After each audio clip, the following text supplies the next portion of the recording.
ఒకవైపు సంబరాల దృశ్యాలు,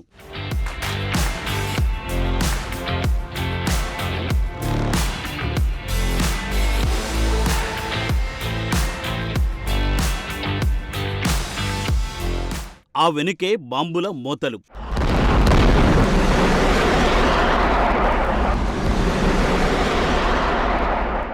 ఇరాన్లో వెంటనే కనిపించిన భిన్న దృశ్యాల మర్మం ఏంటి?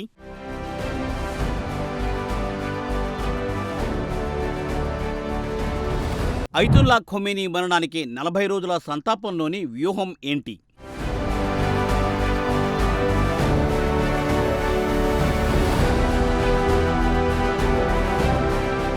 సుదీర్ఘ సంతాపాన్ని ఇరాన్ ఎలా మలుచుకోవాలని ప్లాన్ వేసింది?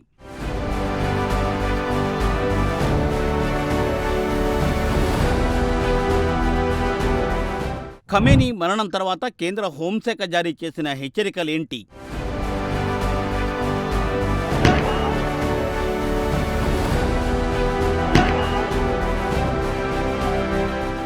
రష్యా ఉక్రెయిన్ వార్ ఆగకముందే ఇరాన్పై యుద్ధం వల్ల ప్రపంచానికి ముప్పేంటి?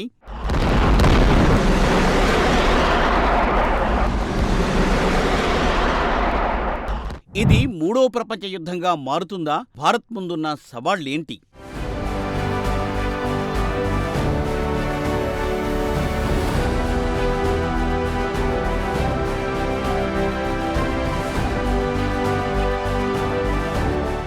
ప్రపంచానికి మరో ప్రమాదం ముంచుకొచ్చినట్లేనా? ఇరాన్లో ఇటీవలే తీవ్ర రూపం దాల్చిన పాలనా సంక్షోభం మూడవ ప్రపంచ యుద్ధానికి దారితీస్తుందా? ఇజ్రాయెల్ అమెరికా దాడులలో అయతుల్లా ఖమేనీ చనిపోయిన తర్వాత ఇరాన్ పాలకులు వేసిన ఎత్తుగడ ప్రభావం ఎలా ఉంటుంది? దాని ప్రభావం భారత్పై ఎలా ఉంటుంది? మిడిలిస్ట్లో తలెత్తిన తీవ్రమైన సంక్షోభ దృశ్యంతో ఈ ప్రశ్నలే తలెత్తుతున్నాయి. కొంతకాలం క్రితమే ఇరాన్లో పాలనాపరమైన సంక్షోభం తలెత్తింది. దానికి కొనసాగింపుగా Iran supreme leader Ayatollah Ali Khamenei కన్నుమూశాడు. అయితే అన్నింటికన్నా ఇప్పుడు ప్రపంచాన్ని భయపెడుతున్న అంశం ఏంటంటే, గతంలో ఇస్లామిక్ దేశాలు ఎప్పుడూ పాటించని ఓ సంప్రదాయాన్ని ఇప్పుడు ఇరాన్ పాలకులు ఎంతో వ్యూహాత్మకంగా అమలు చేస్తున్నారు. ఆ సెంటిమెంట్ అస్త్రంతో కేవలం ఇస్లామిక్ సమాజాన్ని మాత్రమే కాక అవసరమైతే యావత్ ప్రపంచాన్నే కార్నర్ చేయాలనే ఎత్తుగడ వేసినట్లు విశ్లేషకులు అభిప్రాయపడుతున్నారు. ఆ సెంటిమెంట్ అస్త్రమే 40 రోజుల సంతాప దినాలు. ప్రపంచంలో ఎంత గొప్ప నాయకుడు చనిపోయినా ఇంతటి సుదీర్ఘమైన సంతాపానికి ఏ దేశం కూడా ఇప్పటివరకు పిలుపు ఇవ్వలేదు. మరి ఖమేనీ మరణం తర్వాత ఇరాన్ ఈ నిర్ణయం ఎందుకు తీసుకుంది?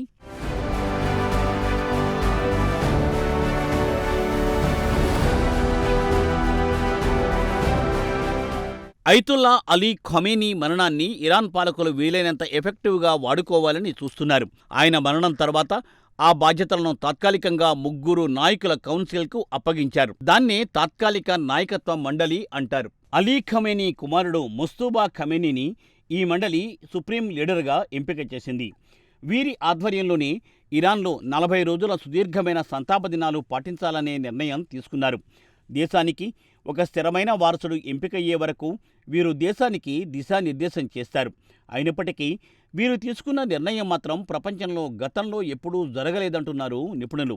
ఇరాన్ ప్రజలను 40 రోజుల దుఃఖం వైపు మరల్చి ఆ ఆందోళనను ఆయుధంగా మార్చాలనే నిర్ణయం తీసుకున్నారని ఇప్పుడు ప్రపంచవ్యాప్తంగా నిపుణులు భావిస్తున్నారు.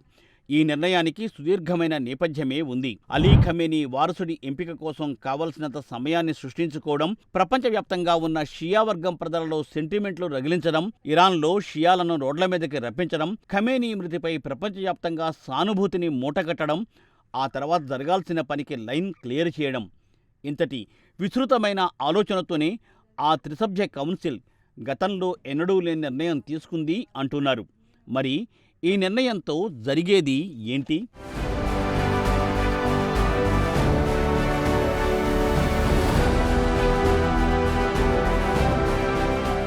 ఈ నిర్ణయం ద్వారా ఇరాన్కు ప్రాక్సీలుగా ఉన్న సంఘ విద్రోహ శక్తులు బలం పుంజుకుంటాయి. జైలు శిక్ష అనుభవిస్తున్న ప్రాక్సీ గ్రూపుల నాయకులను ఇప్పటికే విడుదల చేశారనే వార్తలు కూడా వస్తున్నాయి. వారిని పెద్ద సంఖ్యలో రోడ్ల మీదకు తీసుకొచ్చి అంతర్గతంగా ఇస్లామిక్ జిహాదీలపై పోరాడుతున్న విప్లవకారులను అడ్డుకోవడమే లక్ష్యంగా చెబుతున్నారు. కాబట్టి ఇదంతా పక్కాగా జరిగిన పగడ్బందీ నిర్ణయంగానే పేర్కొంటున్నారు. షియా ఇస్లాంలో 40 రోజుల సంతాప దినాలు అత్యంత పవిత్రమైన ఆచారాల్లో ఒకటి. ఇది మహమ్మద్ ప్రవక్త మనువడు హుస్సేన్ ఇబ్న్ అలీ ఆనాడు కర్బలాలో జరిగిన యుద్ధంలో హతులైన తర్వాత 40 రోజులు సంతాపం ప్రకటించారని షియా సాంప్రదాయం చెబుతోంది. ఈ సాంప్రదాయం ప్రవక్తకు సన్నిహితుడైన జాబీర్ ఇబ్న్ అబ్దుల్లా నుండి మొదలైందని చెబుతారు. అతను కర్బలా యుద్ధం తర్వాత 40వ రోజు హుస్సేన్ సమాధిని సందర్శించుకున్నాడు.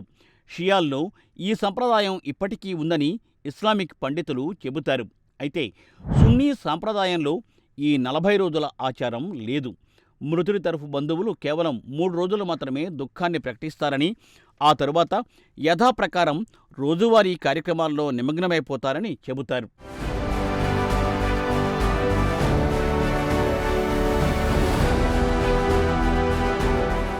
అది కాకుండా 7వ రోజు, 40వ రోజు, ఆ తర్వాత సంవత్సరీకం సందర్భంగా జరిగే సంతాప కార్యక్రమాలు తప్పనిసరిగా ఉంటాయి. అయితే ఈ కార్యక్రమాలు ఏవీ కూడా మతపరంగా నిర్వహించాల్సిన తప్పనిసరి క్రతువులు కాదు, కేవలం ఆచారాలు మాత్రమే.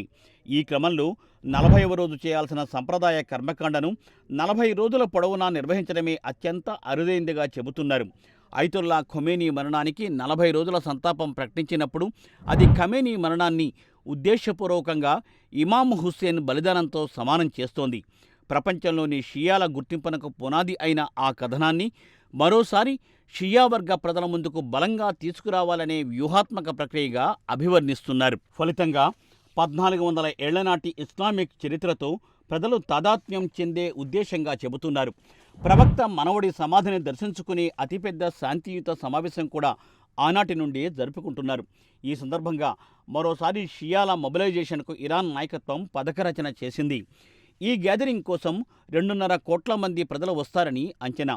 మొత్తానికి ఇరాన్ పాలకులు ప్రభుత్వంపై వెల్లువెత్తుతున్న వ్యతిరేకతను సానుభూతి యాత్రలుగా మలచేందుకు, ఖమేనీ మీద వ్యతిరేకతను సెంటిమెంట్ అస్త్రాలుగా మలచే భారీ స్కెచ్ వేశారన్న అభిప్రాయాలు భారత్లోని పలు జాతీయవాద సంస్థల నుండి వినవస్తున్నాయి.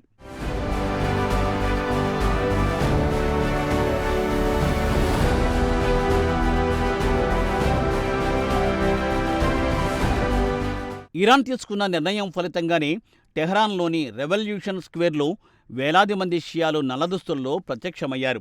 ఖమేనీ ఫోటోలు పెట్టుకుని ఛాతీల మీద కొట్టుకుంటూ అల్లాహో అక్బర్ అంటూ నినాదాలు చేశారు. ఇరాన్లోని సౌత్ సిటీ అయిన యూసుజ్లోనూ షియాలు పెద్ద ఎత్తున గుమికూడారు. హెజ్బొల్లాలు బేరట్లో వేలాది మందిని సమీకరించి death to America, death to Israel అంటూ నినదించారు. సనా నగరంలో హౌతీలు సెబెన్ స్క్వేర్ వద్ద ఇరాన్ జెండాలు, ఖమేనీ ఫోటోలు పట్టుకుని దుఃఖాన్ని ప్రకటించడమే కాక ప్రతీకారం తప్పదు అంటూ నినాదాలు చేశారు. ఈ దుఃఖం సరిహద్దులు దాటి షియా ప్రపంచం అంతటా వేగంగా వ్యాపిస్తోంది. ఇలాంటి సంతాపాలే భారత్లోనూ కనిపించడం ఆందోళన రేపుతోంది. జమ్మూ కశ్మీర్తో పాటు బీహార్, జార్ఖండ్, లక్నో వంటి పలు ప్రాంతాల్లోనే కాకుండా హైదరాబాద్లోనూ, ఏపీలోని మచిలీపట్నం, ఇతర పట్టణాల్లోనూ షియా ర్యాలీలు కనిపించాయి. ఈ ర్యాలీలు 40 రోజుల్లో మరింత పెద్ద సంఖ్యలో జరిగే అవకాశాలు ఉన్నాయి. ఇలాంటి ఘటనను మార్చి 1వ తేదీనే కేంద్ర ప్రభుత్వం గుర్తించడం విశేషం. దేశంలో షియాల నిరసన ముసుగులో సంఘ విద్రోహ శక్తులు చెలరేగిపోవచ్చునని, వారి నిరసనపై ఓ కన్నేసి ఉంచాలని కేంద్రం అన్ని రాష్ట్రాలను అప్రమత్తం చేసింది.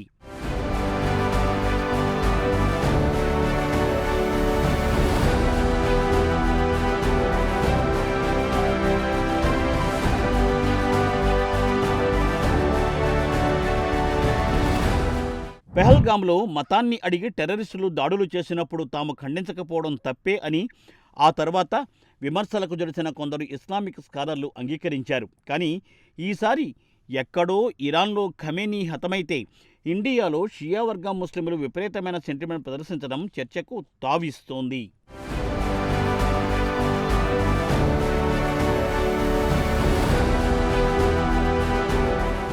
ఇరాన్లో 1970 చివరి నాళ్లలో మొదలై రాడికల్ ఇస్లామిక్స్ల ప్రభావం అక్కడ బలంగా వేళ్లూనుకుపోయింది.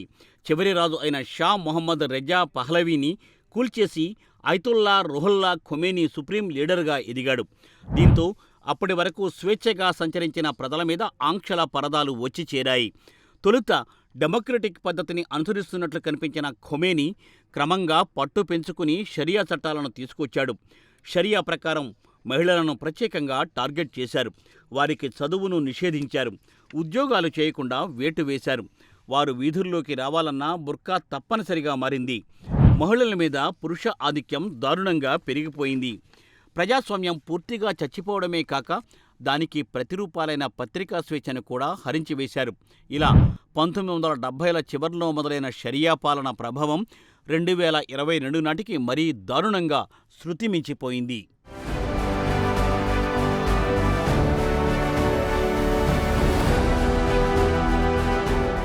అయతుల్లా రుహుల్లా ఖొమేనీ 1989లో చనిపోయాక అయతుల్లా అలీ ఖమేనీ సుప్రీం లీడర్గా పగ్గాలు చేజిక్కించుకున్నాడు.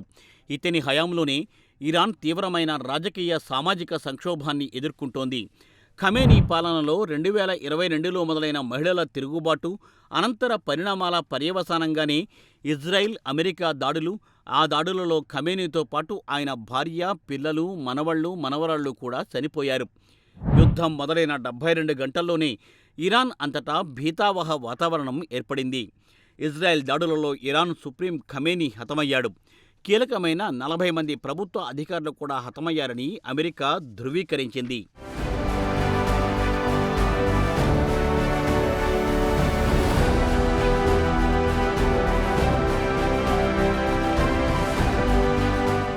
ఇక ఈ దాడులకు కొద్ది నెలల ముందు ఇరాన్లో అంతర్యుద్ధం చెలరేగింది. మహిళల విషయంలో ఖమేనీ మార్కు నియంతృత్వ పాలన అంతమై ప్రజాస్వామ్యయుతమైన పాలన షురూ కావాలని ఇరాన్ మహిళలు, పలువురు హక్కుల కార్యకర్తలు భారీ ఎత్తున నిరసన తెలిపారు. నిరసనకారులు ప్రభుత్వ నిర్బంధం నుండి విముక్తులయ్యేందుకు పోలీసులపై, సైన్యంపై తిరుగుబాటు చేశారు. ఆ తిరుగుబాటును అణిచివేయడం ఖమేనీ సైన్యానికి చేతకాలేదు.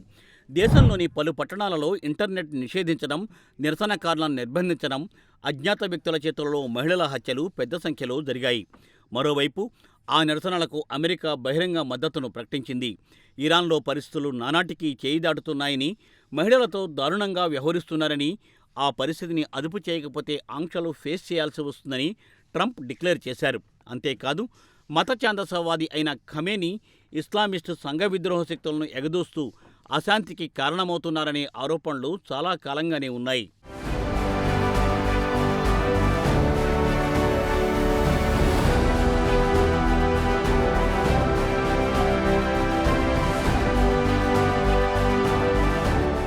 ఇరాన్ ప్రత్యక్షంగా ఇజ్రాయిల్, అమెరికా, సౌదీ వంటి దేశాలతో యుద్ధం చేస్తే భారీ నష్టం సంభవిస్తుంది. కాబట్టి అందుకు బదులుగా తన ప్రాక్సీల ద్వారా పని చేయిస్తోంది. లెబనాన్లోని హెజ్బుల్లా, యెమెన్లోని హౌతీలు, పాలస్తీనాలోని హమాస్ జిహాదీ ఉగ్రవాదులు, ఇరాక్లోని షియా మిలిటెంట్లు, సిరియాలో అసద్ హయాంలో పనిచేస్తున్న శక్తుల సపోర్టుతో ఇజ్రాయెల్పై దాడులు చేయిస్తుందనే ఆరోపణలు ఉన్నాయి. ఆయా దేశాల మీద దాడులు చేయడానికి ఇరాన్ ఆయుధాలు, డబ్బు, శిక్షణ అందచేస్తుంది. ఇజ్రాయిల్, యుఏఈ, ఒమన్ వంటి దేశాలపై దాడులు కూడా చేయిస్తోంది. ఇలా ఇరాన్ అనేక సంఘ విద్రోహ గ్రూపులకు $బిలియన్ ఖర్చు చేసి Islamic revolutionary guards Corp IRGC ద్వారా నియంత్రిస్తుంది. ఇలా చేయడం వల్ల తన ప్రమేయం లేని శక్తులే ఆ దాడులకు పాల్పడుతున్నాయని నమ్మబలుగుతోంది. మరోవైపు అణ్వాయుధ సామర్థ్యాన్ని పెంచుకోవడానికి ప్రయత్నిస్తుందని, ఈ క్రమంలో పెద్ద ఎత్తున యురేనియం నిల్వలను కూడా సమకూర్చుకుంటోందని అమెరికా, ఇజ్రాయెల్ దేశాల ఇంటెలిజెన్స్ విభాగాలకు మాత్రమే కాకుండా IAEA వద్ద కూడా సమాచారం ఉంది. డొమెస్టిక్ అవసరాల కోసమే అణు నిల్వలు చేసుకుంటున్నామని, ఎవరి మీద దాడి చేయడానికి కాదని ఇరాన్ చెబుతున్నా ఆ మాటలను ఇజ్రాయెల్, అమెరికాలు నమ్మడం లేదు. అణుప్రయోగం ఖచ్చితంగా ఇజ్రాయెల్ టార్గెట్గానే జరుగుతుందని ఆ దేశాలు భావిస్తున్నాయి. అందువల్లే అక్కడ జరుగుతున్న పౌర తిరుగుబాటుకు బాహాటంగా మద్దతునిచ్చాయి. ఈ క్రమంలోనే ఇజ్రాయిల్, అమెరికా ప్రస్తుత దాడులకు తెగబడ్డాయి.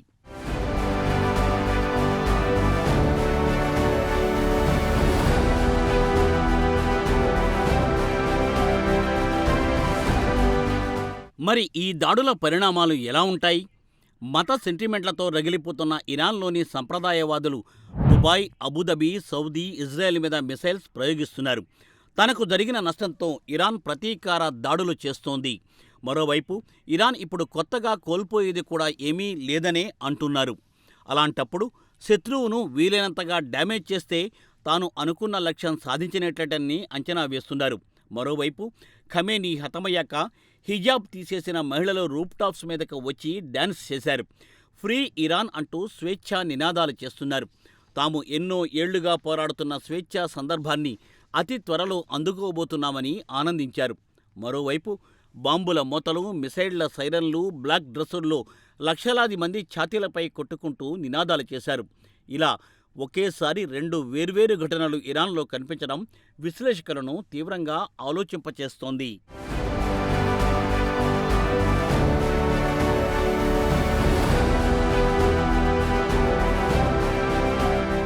ఇరాన్ మీద ఈ దాడి వల్ల ఇప్పటికే ఇరాన్ ఎయిర్ డిఫెన్స్ ధ్వంసమైంది. ఖమేనీ సహా టాప్ లీడర్లు చనిపోయారు. తమ మిసైళ్లతో ఇరాన్ నేవీని, న్యూక్లియర్ స్థావరాలను, అక్కడి ప్రాక్సీ గ్రూపులను అంతం చేస్తామని, ఈ యుద్ధం ఏళ్లపాటు జరిగేది కాదని, కేవలం కొన్ని వారాల్లోనే ముగుస్తుందని ఇజ్రాయెల్ ప్రధాని నెతన్యాహు అన్నారు. అటు ఇరాన్ కూడా అమెరికా బేస్ క్యాంపులపై విరుచుకుపడుతోంది. గల్ఫ్లోని అమెరికన్ బేస్లను టార్గెట్ చేసింది. ఇజ్రాయెల్ పౌర సమూహాలపై మిసైల్స్ ప్రయోగిస్తోంది. ప్రాణాలు అరచేతిలో పెట్టుకున్న ఇజ్రాయెల్ పౌరులు బంకర్లలో తలదాచుకుంటున్నారు. అటు ఇజ్రాయెల్ ప్రతిపక్ష నేతలు కూడా ఇజ్రాయెల్ యుద్ధాన్ని సమర్థిస్తూ ఇరాన్పై విమర్శలు గుప్పిస్తూ ఉండడం గమనించాలి. అందుకు భిన్నంగా భారత్లో మాత్రం విపక్ష నాయకురాలు సోనియా గాంధీ, రాహుల్తో పాటు అసదుద్దీన్ ఒవైసీ లాంటి వారు మోడీ మీద విమర్శలు గుప్పిస్తూ ఉండడం చర్చనీయాంశంగా మారుతోంది.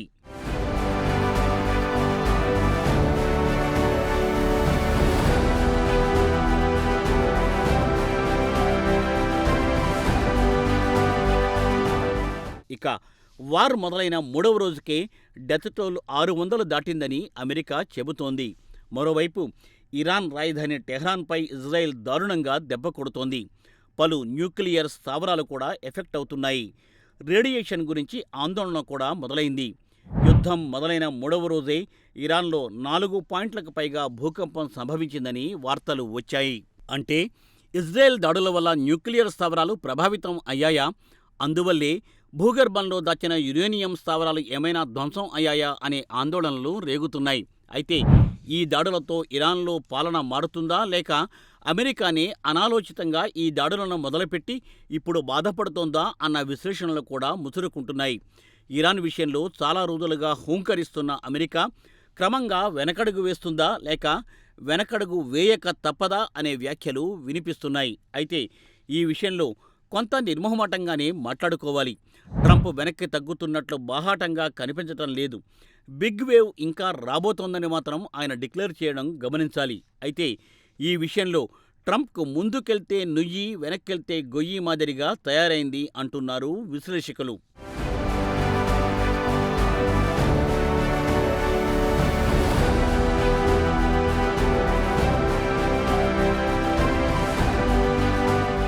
యుద్ధాన్ని క్లోజ్ చేయాలని అమెరికా భావిస్తోంది. కానీ ఇరాన్ మాత్రం క్లోజ్ చేయడానికి సిద్ధంగా లేదు. ఇటలీకి చెందిన ఒక మధ్యవర్తి ద్వారా ట్రంప్ ఇరాన్ నాయకత్వాన్ని రీచ్ అయినప్పుడు తాము సీజ్ ఫైర్కు అంగీకరించేదే లేదని ఇరాన్ తేల్చి చెప్పడం గమనించాలి. దీంతో ఇరాన్పై దాడులను అమెరికా కొనసాగించక తప్పని పరిస్థితి ఏర్పడింది అంటున్నారు. కానీ యుద్ధాన్ని కొనసాగిస్తే ట్రంప్పై అమెరికా ప్రజలలో వ్యతిరేకత పెరగడం ఖాయం. ఇప్పటికే రష్యా ఉక్రెయిన్ వార్ విషయంలో ట్రంప్ ఆటలో అరటిపండులా మారాడు. యుద్ధాన్ని ఆపుతామని చెబుతూ ఆపలేకపోయాడు. అటు పహల్గామ్ అటాక్ తర్వాత కూడా పాక్ భారత మధ్య ఎవరూ అడగని మధ్యవర్తిత్వాన్ని తలకెత్తుకుని అబాసుపాలయ్యాడు. ఇప్పుడు అనుకోకుండా ఇరాన్పై దాడులు చేస్తూ ఏ విధంగా ఈ యుద్ధం నుండి బయటపడాలో తెలియక సతమతం అవుతున్నాడు ట్రంప్. అందుకే సీజ్ ఫైర్ ప్రతిపాదన చేసినా ఇరాన్ మాత్రం అమెరికా బేస్ల మీద దాడులు చేస్తోంది. దీంతో ఇతర బేస్ పాయింట్లలో ఉన్న యుద్ధ నౌకలను, యుద్ధ విమానాలను, డ్రోన్ టెక్నాలజీని అమెరికా ఇరాన్ మీదకి తరలించాల్సి వస్తోంది. మరోవైపు ఇరాన్ అధీనంలో ఉన్న హెర్ముజ్ జలమార్గాన్ని ఆ దేశం స్తంభింపచేసింది. దాదాపు 40 కిలోమీటర్ల వెడల్పు ఉన్న జలసంధి ద్వారా దక్షిణాసియాకు, ఉత్తర ఆఫ్రికా దేశాలకు ముడిచమురు తరలించే వ్యవస్థపై తీవ్ర ప్రభావం పడుతోంది.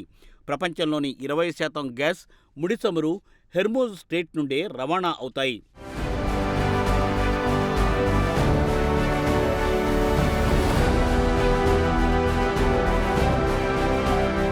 యుద్ధం మొదలైన వెంటనే బ్యారెల్ ముడిచమురు $80 పెరిగింది. ఇప్పుడు 40 రోజుల సంతాప దినాల నేపథ్యంలో ఇరాన్ యుద్ధాన్ని కొనసాగించే క్రమంలో హెర్ముజ్ స్ట్రెయిట్ను మూసేస్తే చమురు రవాణా నిలిచిపోతుంది. ఫలితంగా అతి త్వరలోనే బ్యారెల్ చమురు ధర $100లకు చేరడం పక్కా అంటున్నారు. మరోవైపు యుద్ధం నేపథ్యంలో చమురును తరలించే భారీ షిప్పులు తమ ఇన్సూరెన్స్ ఛార్జీలను భారీగా పెంచుతున్నట్లు ప్రకటించాయి. ఈ క్రమంలోనే రానున్న ఉపద్రవాన్ని గుర్తించిన చైనా ఇరాన్కు ఒక రిక్వెస్ట్ పెట్టుకుంది. హెర్ముజ్ స్ట్రెయిట్ను అడ్డుకోరాదని, యుద్ధ వాతావరణం కొనసాగించరాదని కోరింది.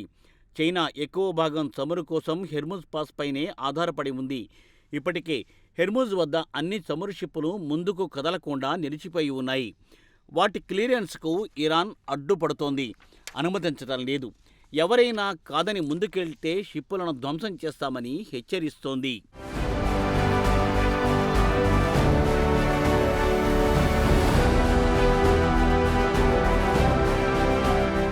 ఈ పరిణామాల నేపథ్యంలో భారత్ పరిస్థితి ఇప్పటికైతే చాలా సురక్షితంగా ఉంది.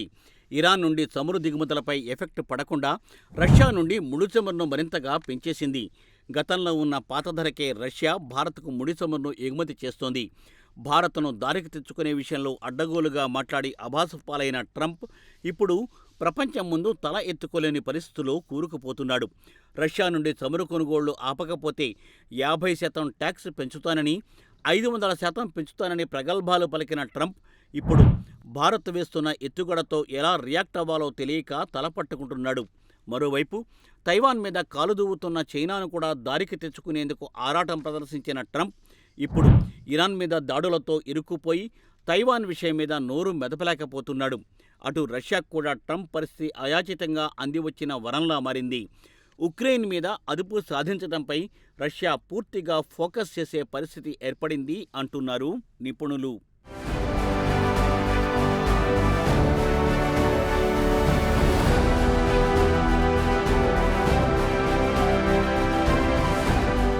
గల్ఫ్లో జరుగుతున్న పరిణామాలను గమనిస్తే ఇరాన్, రష్యా, చైనాల సపోర్టుతో ఉంది.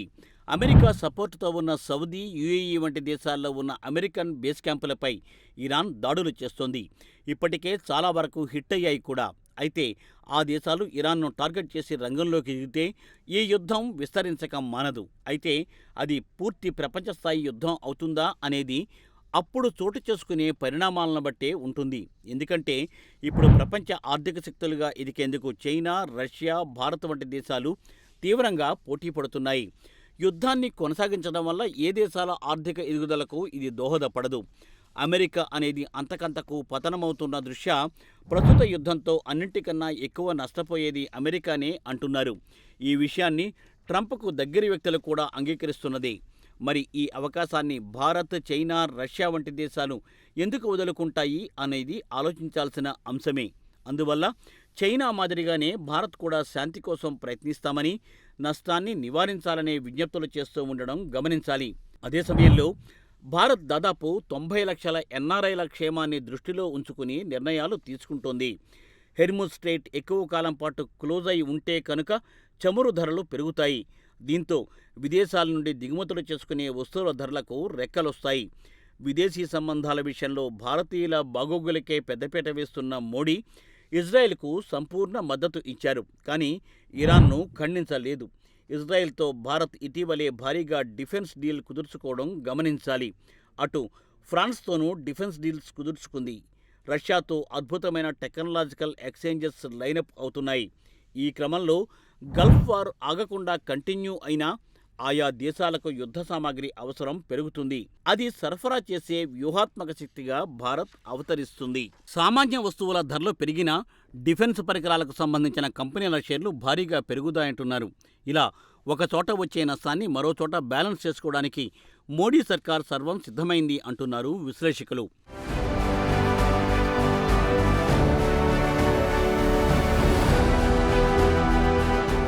ఇక ఈ యుద్ధం మూడవ ప్రపంచ యుద్ధంగా మారకపోయినా కనీసం 4-5 వారాల నుండి కనీసం కొన్ని నెలల పాటైనా ఖచ్చితంగా ఉంటుంది అంటున్నారు. దీనివల్ల చమురు ధరలు పెరిగి గ్లోబల్ రెసిషన్కు దారితీస్తుంది. దెబ్బతిన్న దేశాల్లోని ప్రజలు ఆశ్రయం కోసం సమీపంలో ఉండే దేశాల్లో చొరబడే ప్రమాదముంది. ఇప్పటికే ఈ క్రైసిస్ గ్లోబల్ క్రైసిస్గా మారడం గమనించాలి. దీనివల్ల టెర్రరిస్టుల సమస్య అన్ని రీజియన్లలో పెరుగుతుంది. ఇప్పటికే రోహింగ్యాల చొరబాట్ల వల్ల భారత్ తీవ్రమైన ముప్పును ఎదుర్కొంటోంది. ఇప్పుడు భారత్లోని అన్ని పట్టణాల్లోనూ రోహింగ్యాలు అక్రమంగా ఆశ్రయం పొందుతూ స్లీపర్ సెల్స్గా కార్యకలాపాలు నిర్వహిస్తున్నట్లు ఇంటెలిజెన్స్ వద్ద సమాచారం ఉంది. భారత్ వంటి దేశాలకు ఇది భారీ ఎకనామిక్ హిట్ అవుతుంది అంటున్నారు.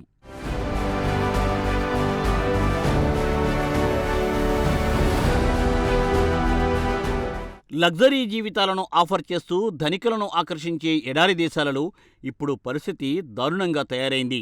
భూతల స్వర్గాలుగా పిలిచే గల్ఫ్ కంట్రీస్ గగనతలం మీద యుద్ధ విమానాలు, డ్రోన్లు, మిసైళ్లు కనిపిస్తున్నాయి. ఆకాశ హర్మ్యాలు నేలమట్టం అవుతున్నాయి.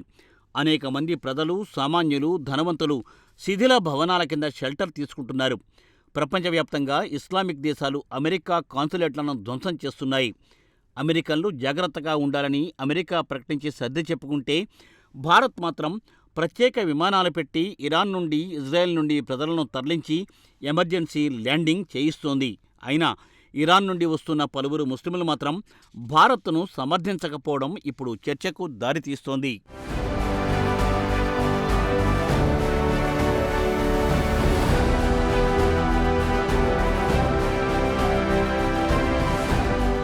ఖమేనీ హత్యకు ప్రతిస్పందనగా ఇరాన్ డ్రోన్ మిసైళ్లు యూఏఈని భారీగా హిట్ చేశాయి. Dubai international airport, Jebel Ali port, Burj Al Arab, Fairmont Palm hotel, ఇతర లగ్జరీ హోటళ్లు బాగా డ్యామేజ్ అయ్యాయి. ఆయా దేశాలు ఎయిర్ స్పేస్ను మూసేశాయి. Dubai, Abu Dhabi stock market suspend కావడమే కాకుండా భారీ ఆస్తి నష్టానికి కారణమైంది. టూరిజం, ఫైనాన్స్, షిప్పింగ్ సెక్టార్లకు భారీ నష్టం సంభవిస్తోంది. ట్యాక్స్ లేకుండా టూరిస్టులను ఆకర్షించి ఆదాయం సంపాదించే ప్రధాన దేశాలుగా Qatar, Bahrain, Kuwait, Oman, Saudi Arabia వంటి దేశాలను చెబుతారు. వ్యక్తుల మీద ట్యాక్స్ వసూలు చేయకుండా ఆయిల్, గ్యాస్, టూరిజం వంటి వస్తు సేవల ద్వారా ఆ దేశాలు ఆదాయం ఆర్జిస్తాయి. ఫైనాన్స్ హబ్, షిప్పింగ్లో వ్యాట్ 5 నుండి 15% వస్తుంది. ఈ ఆదాయంతోనే టూరిస్టులకు సేవలు చేస్తూ భారీ ఆదాయం సమకూర్చుకుంటూ ఉంటారు. ఇలా ఎంతో ధనికులమని భుజకీర్తులు తగిలించుకున్న ఎడారి దేశాలు ఇప్పుడు నిలువ నీడను కూడా ఇవ్వలేక, మంచినీళ్లను కూడా అందించే అవకాశం లేక చేతులు ఎత్తేస్తున్నాయి. అమూల్యమైన సహజ వనరులు ఉన్నప్పటికీ బీదదేశంగా స్వదేశీయుల చేత అవమానాలు ఎదుర్కొన్న భారత్ ధనికులమని విర్రవీగిన ఎడారి దేశాల ముందు సగర్వంగా తలెత్తుకుంటోంది అంటే అతిశయోక్తి కాదేమో.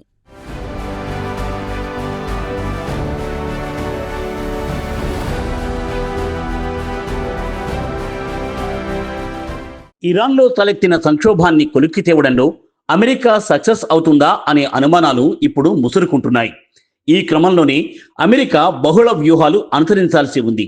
ఇరాన్ను అణుబాంబు తయారు చేయకుండా నిరోధించడం, తద్వారా ఇజ్రాయెల్ వంటి మిత్ర దేశాలను కాపాడుకోవడం. ఇక రెండవది, ఆంక్షల ద్వారా ఇరాన్ ఆర్థిక వనరుల మీద దెబ్బతీయడం. కానీ ఆంక్షలు విధించే పరిస్థితిలో ఇప్పుడు ట్రంప్ లేడన్నది తేలిపోతోంది. ఇక మూడవది, ఖమేనీ అంతమయ్యాక ఆయన మీద వెల్లువెత్తుతున్న సానుభూతి పవనాలను న్యూట్రలైజ్ చేసి ఇరాన్లో స్వేచ్ఛా ప్రభుత్వం వైపు ప్రజలను మళ్లించడం. ఇందుకోసం అక్కడి సామాన్య పౌరులు మళ్లీ పెద్ద ఎత్తున తిరుగుబాటు చేసేలా పావులను కదపాలి. అయితే ఇప్పుడున్న పరిస్థితులలో ఇవన్నీ కూడా దీర్ఘకాలంగా అమలు చేయాల్సిన ఎత్తుగడలే తప్ప ఇన్స్టెంట్ పద్ధతిలో ఫలాలిచ్చే ఎత్తుగడలు కావుంటున్నారు నిపుణులు. మరోవైపు ఇరాన్లో ఇప్పుడు ఖమేనీ లేకపోవచ్చు కానీ ఖమేనీ పేరిట రోడ్డు మీదకి వచ్చేందుకు ఉగ్రవాద మూలాలు కలిగిన ప్రాక్సీ శక్తులు రెట్టించిన ఉత్సాహంతో సంఘ విద్రోహ శక్తులుగా మారే ప్రమాదం ఉందన్న ఆందోళనలు ముసురుకుంటున్నాయి. మరి ఈ సంతాప దినాల్లోనే, అంటే 40 రోజుల్లోనే ట్రంప్ కానీ, భారత్ కానీ, రష్యా, చైనా వంటి దేశాలు కానీ మూకుమ్మడిగా ఏమైనా నిర్ణయాలు తీసుకుంటాయా, లేక వారి ఆర్థిక ప్రయోజనాల కోసం వేర్వేరు ఎత్తుగడలు అమలు చేస్తూ పూర్తి వ్యాపార దేశాలుగా రుజువు చేసుకుంటాయా అన్నది చూడాల్సి ఉంది.